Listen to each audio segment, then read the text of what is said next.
Hello, my name is Chris and I will review the 2020 Chevrolet Blazer.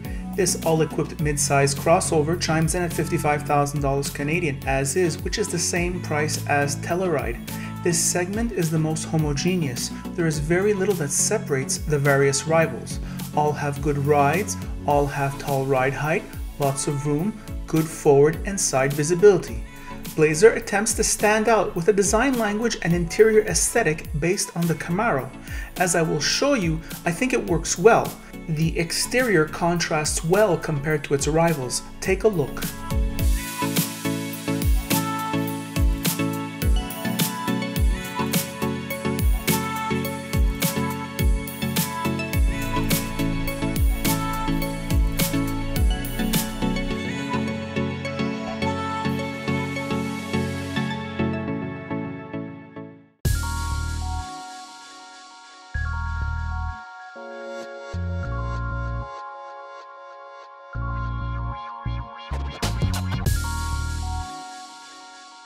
Blazer has no third row.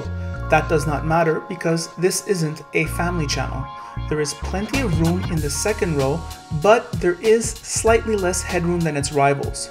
In front, there is plenty of space as would be expected. The RS package included in this tester is a pricey $4,395 Canadian, and you do get options such as Bose sound system, HD surround camera, and electronic safety suite, which I did not test. The vent design taken from Camaro is a good aesthetic and functional touch. The infotainment is complex, and these little buttons do not do it for me. I think a larger screen and buttons would go a long way to making this better. The dash design is good, with a useful display in the center. The tilt telescopic steering wheel features electronic adjustment and is integrated in the memory seating. Haven't seen that in many of its rivals. The seats were comfy. Ross reports no aches or pain during his week, and the leather quality was okay. Same for the steering wheel, a good enough leather. I really liked the aesthetic language of this interior, so refreshing in this segment. GM gets the interior and exterior styling right, but maintains the plush ride people expect from these vehicles. Surely, the 55 ratio tires contribute to this comfort, as GM did not go crazy with low-profile tires. 3 engines are on offer, a 4-cylinder, a 4-cylinder turbo, and a V6. This V6 would be my choice for such a big vehicle at 1,929 kilograms or 4,252 pounds. It does 308 horsepower and 270 pounds of torque and drinks 13.1 liters in the city and 9.4 liters on the highway, or 1825 mpg. The 9-speed automatic transmission is effective and well matched to the engine. Here are my thoughts on the road. Hello car lovers, driving the Chevy Blazer 2020. This is a new model from Chevrolet. What to say about this model? Well, I love the exterior styling. Ross too really liked it.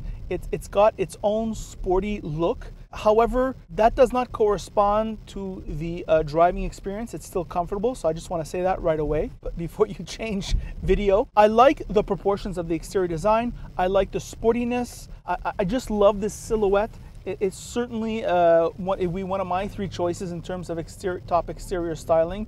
It corresponds more with my personality. So this interior now, well, Chevrolet kind of inspired themselves from the Camaro. I can see it right away.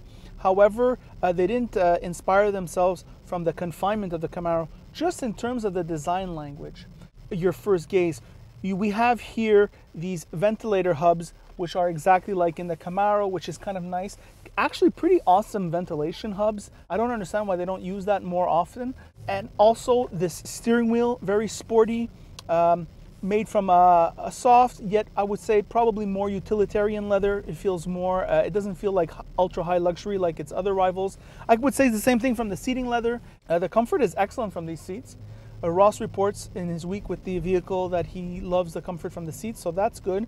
The GM dash, very nice, I'd say. I like the digital center, pretty nice, pretty nice. It's price appropriate. What else about this vehicle? Well, I took it out on the highway before. Very subdued wind noise, very subdued road noise. It's what we would expect from a $55,000 vehicle, and it delivers. Manufacturers have really locked down the crossover category. I find in terms of just the way they all seem to be the same, in the sense that they all focus on the same things. There's not a lot of variety like there is, for example, in the sedan market or the coupe market. They all have relatively plush rides. They all have a very high seating position, lots of room. You can go from this vehicle to a Honda Pilot to a Volkswagen Atlas to any other of those vehicles, and you're going to have a very, very similar experience in terms of the drive, in terms of the room, in terms of the characteristics I described. So GM is doing it very well on that level. Visibility is good in front, visibility is great on the sides, and of course in the rear, it's always a little bit more limited. This rear view mirror is a bit weird. It has buttons here where you would naturally hold on to, making its handling kind of awkward. The infotainment, the screen is a bit small, I would say, especially here, the bottom buttons, not evident and distracting. There are, however, hard tactile buttons for the climate control, which is always useful. If ever your infotainment gives out, you still have a climate control, that's important. So all in all, I'd say a very good vehicle. It's fresh in terms of the sportage design, and especially when you're a car reviewer and you're so used to doing these vehicles. I mean, I think on the channel, Ross must bring me 1 out of every 3 vehicles must be an intermediate crossover, it feels almost like. And so I get to do a lot of these, and this interior is fresh in terms of like the way it feels, which is innovative in the segment if you want. Well, I'd say that the ride is excellent. It's that classic GM suspension. This transmission really does not draw attention to itself. It actually shifts very well. Kind of always been a GM strong suit also, the matching of the engine characteristics with the transmission gears and the way it shifts and where it decides to shift. I've always had pleasant experiences with GM on that level, and that's been for decades. They've been good at that. So overall, I'd say this is very good. The V6 goes well. There are entry-level models with 4-cylinder inline. I'm not sure that would be my choice. I think when you buy these vehicles, I think you need the V6 to push you around more easily.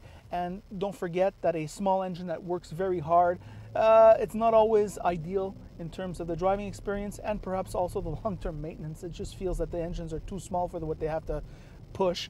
And those are my thoughts. So definitely recommendable on the lease. On the purchase, I guess that's your call. It's a new vehicle, and that is the review. By the way, if you like this review, like it. If you don't like it, don't like it. And if you really like it, well then you should subscribe. And that is it.